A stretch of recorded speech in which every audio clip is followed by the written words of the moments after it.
আল্লামা মামুন উস্তাদ আল্লামা মামুনুল হক সাহেব, আমি হযরতকে তার মূল্যবান নসিহা করার জন্য সবিনয় অনুরোধ করছি।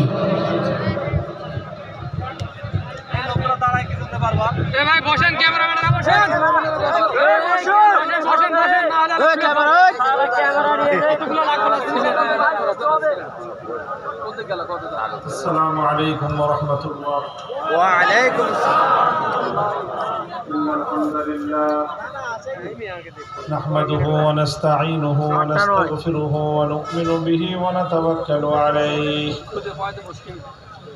ওয়া নাশহাদু আন লা ইলাহা ইল্লাল্লাহু ওয়াহদাহু লা শারীকা লাহু ونشهد أن سيدنا ومولانا محمدا عبده ورسوله صلى الله تعالى عليه وعلى آله وأصحابه وبارك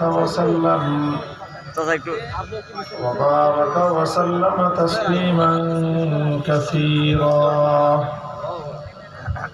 أما بعد فأعوذ بالله من الشيطان الرجيم. بسم الله الرحمن الرحيم. هو الذي أرسل رسوله بالهدى ودين الحق ليظهره على الدين كله ولو كره المشركون.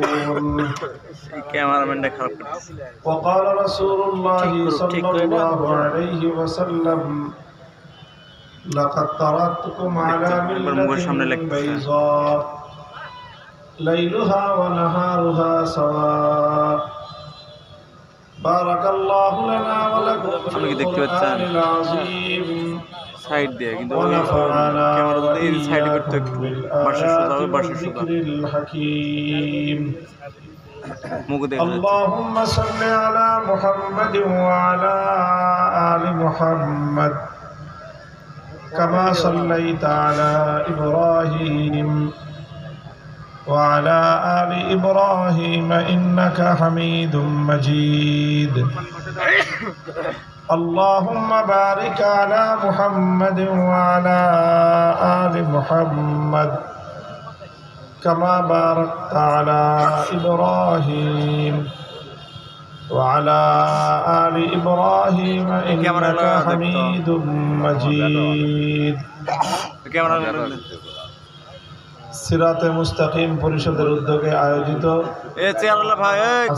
আজিমুশান ইসলামী মহাসম্মেলনে উপস্থিত হযরত উলামায়ে কেরাম, সম্মানিত ও শ্রদ্ধাভাজন মুরব্বী সাহেবান, সমবেত ইসলাম প্রিয়, কোরআন প্রেমিক, নবী প্রেমিক, তাওহীদি মুসলমান ভাই ও বন্ধুগণ, আল্লাহ পাক রব্বুল আলামিনের অশেষ মেহেরবানি যে আল্লাহ রব্বুল আলামিন আমাদেরকে আজকের এই কোরআনের জলসায় উপস্থিত হওয়ার তৌফিক দিয়েছেন। আমরা এখানে সম্মিলিত হয়ে আল্লাহর দ্বীনের কিছু কথা আলোচনা করব। আল্লাহর দ্বীনের সৌন্দর্যের কথা আমরা বলবো, শুনব। আল্লাহর বড়ত্বের কথা বলবো, শুনব।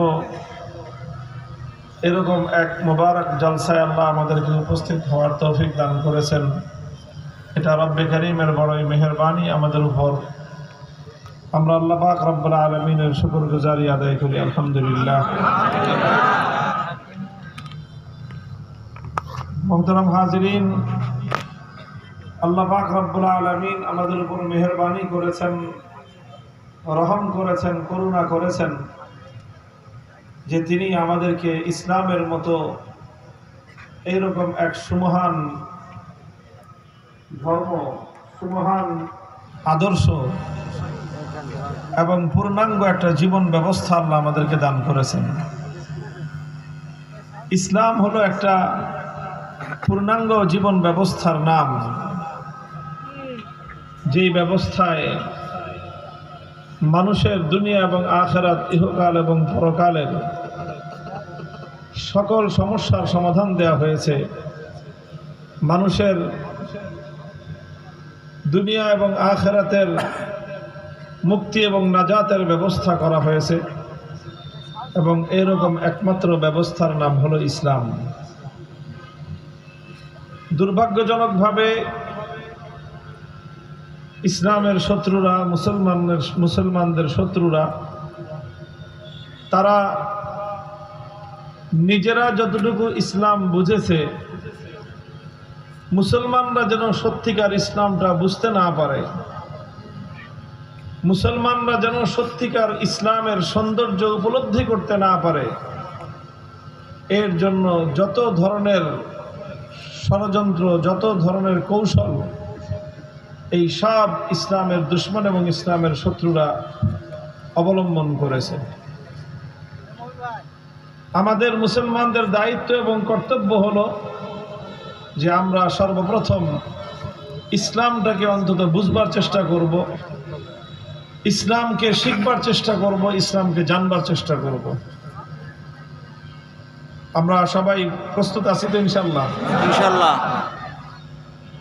আমরা দেখেন ইসলামকে জানার চেষ্টা করি না, ইসলামকে শেখার চেষ্টা করি না, ইসলামকে আমরা বুঝার চেষ্টা করি না। আমাদের সারা দুনিয়ার অন্য সব কিছু শিখি, অন্য সব কিছু জানি, অন্য সব কিছু বুঝি, কিন্তু ইসলামকে বুঝার জন্য, ইসলামের শিক্ষা অর্জন করার জন্য আমাদের হাতে সময় নেই। তো এটা আমাদের জন্য চরম এবং একটা দুর্ভাগ্যের বিষয়।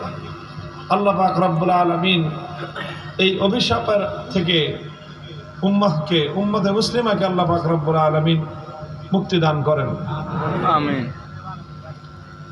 খলিফাতুল মুসলিমিন ওমর ফারুক রাদিয়াল্লাহু তাআলা আনহুর কাছে একবার একদল ইহুদি এসেছিল। ইহুদিরা খলিফাকে বলল যে, খলিফাতুল মুসলিমিন ওমর ফারুক, আপনাদের ধর্মগ্রন্থ কোরআনে কারীমের মধ্যে একখানা আয়াত নাজিল করা হয়েছে, সেই আয়াতটি যদি আপনাদের কিতাব কোরআনে নাজিল না হয়ে লাউ নাযালাত আলাইনা মা'শারাল ইয়াহুদ, যদি আমাদের ইহুদি জাতির উপর এই আয়াতটা নাজিল হতো, লাত্তাখাযনা যালিকাল ইয়াওমা ঈদা, তাহলে আমরা এই আয়াত নাজিল হওয়ার দিবসটাকে আমাদের জন্য জাতীয় উৎসবের দিবস হিসাবে আমরা পালন করতাম। এটা কারা বলল? আপনারা আমার কথা শুনতেছেন? কারা বলল এই কথা? ইহুদিরা। ইহুদিরা হলো পৃথিবীর সবচেয়ে ক্রিটিক্যাল জাতি এবং সবচেয়ে কুটবুদ্ধি সম্পন্ন, মারাত্মক বুদ্ধি এদের। কেন এদের এত বুদ্ধি, এটার একটা ভিন্ন ব্যাখ্যা আছে, আলোচনা আছে, আমি সেই আলোচনায় যাচ্ছি না। ঐতিহাসিকভাবে তারা শিক্ষিত জাতি তারা। তো সেই ইহুদিরা বলল এই কথা আল্লাহর কোরআনের একটি আয়াত সম্পর্কে, যে এই আয়াত কোরআনে মুসলমানদের উপর নাজিল না হয়ে ইহুদিদের ধর্মগ্রন্থে ইহুদিদের উপর নাজিল হতো, তাহলে তারা এতটাই আনন্দিত হতো যে সেই আয়াত নাজিল হওয়ার দিনটাকে তারা উদযাপন করত, পালন করত। কেমন ভাবে পালন করত? লাত্তাখাযনা যালিকাল ইয়াওমা ঈদা, সেই দিনটাকে তারা ঈদের দিন বানাইতো। হযরত ওমর ফারুক রাদিয়াল্লাহু আনহু তিনি তাদের কাছে জানতে চাইলেন, জিজ্ঞাসা করলেন সেটা কোন আয়াত। তখন তারা সূরা মায়েদার 6 নম্বর আয়াতের কথা বলল। সূরা মায়েদার 6 নম্বর আয়াতের মধ্যে আল্লাহ পাক কি বলেছেন? আল্লাহ বলেছেন, আল ইয়াউমা আকমালতু লাকুম দীনাকুম ওয়া আতমামতু আলাইকুম নি'মাতি ওয়া রাদিতু লাকুমুল ইসলাম দীনা। এই আয়াতের মধ্যে আল্লাহ পাক রব্বুল আলামিন ইসলাম সম্পর্কে 3টা ঘোষণা দিয়েছেন। 1 নম্বর ঘোষণা হলো আল ইয়াউমা আকমালতু লাকুম দীনাকুম। আল্লাহ বললেন, হে মুসলিম জাতি, আজ আমি তোমাদের জন্য তোমাদের ধর্ম ইসলামকে, তোমাদের জীবন ব্যবস্থা ইসলামকে আমি আল্লাহ পরিপূর্ণ করে দিলাম। ইসলামকে আল্লাহ পাক পরিপূর্ণ বলে ঘোষণা দিলেন, ও আতমামতু আলাইকুম নি'মাতি। ইসলাম পরিপূর্ণ হওয়ার মাধ্যমে আল্লাহ বললেন যে মানব জাতির উপর আমি আল্লাহ আমার নিয়ামতকেও পরিপূর্ণ করে দিলাম। সুবহানাল্লাহ। কাজেই ইসলাম পরিপূর্ণ মানেই হলো আল্লাহর নিয়ামত পরিপূর্ণ হয়েছে মানব জাতির কাছে। 3 নম্বর কথা আল্লাহ বললেন, ওয়ারাদিতু লাকুমুল ইসলাম দীনা। আল্লাহ বললেন কেউ যদি কোনো আদর্শ অনুসরণ করতে চায়, কেউ যদি কোনো জীবন ব্যবস্থাকে অনুসরণ করতে চায়, আল্লাহ বলেন যে সেই জীবন ব্যবস্থা হিসেবে আল্লাহর নিকট একমাত্র সন্তোষজনক, আল্লাহর পছন্দ হলো একমাত্র জীবন ব্যবস্থা হিসেবে ইসলাম। ইসলাম ছাড়া অন্য কোন জীবন ব্যবস্থা আল্লাহ পাক রব্বুল আলামিনের নিকট পছন্দনীয় নয়। মুহতারাম হাজিরিন, আমি জানি না এই আয়াতের মর্ম, যে একটাই মূল কথা, এই আয়াতের মূল মেসেজ হলো একটা, সেই মেসেজ এবং সেই বার্তাটা হলো ইসলাম একটা পূর্ণাঙ্গ জীবন ব্যবস্থা। এই পূর্ণাঙ্গতা ইসলামকে কে দিয়েছেন? ইসলামকে পরিপূর্ণ কে করেছেন? আল্লাহ পরিপূর্ণ করেছেন। এবং আল্লাহ পরিপূর্ণ করে সগৌরবে আল্লাহ পাক রব্বুল আলামিন বিশ্ববাসীর কাছে ঘোষণা দিচ্ছেন যে দেখো, বিশ্ববাসীর জন্য এর চেয়ে বড় কোনো গৌরবের বিষয় আর নাই, উম্মতে মুসলিমার জন্য এর চেয়ে বড় কোনো গৌরবের বিষয় নাই যে মুসলমানদের কাছে এমন এক ইসলাম আছে, যে ইসলাম কারো কাছে থাকলে তার আর পৃথিবীর কোন জাতির কাছ থেকে কোনো একটা আদর্শ ভিক্ষা করার প্রয়োজন পড়ে না।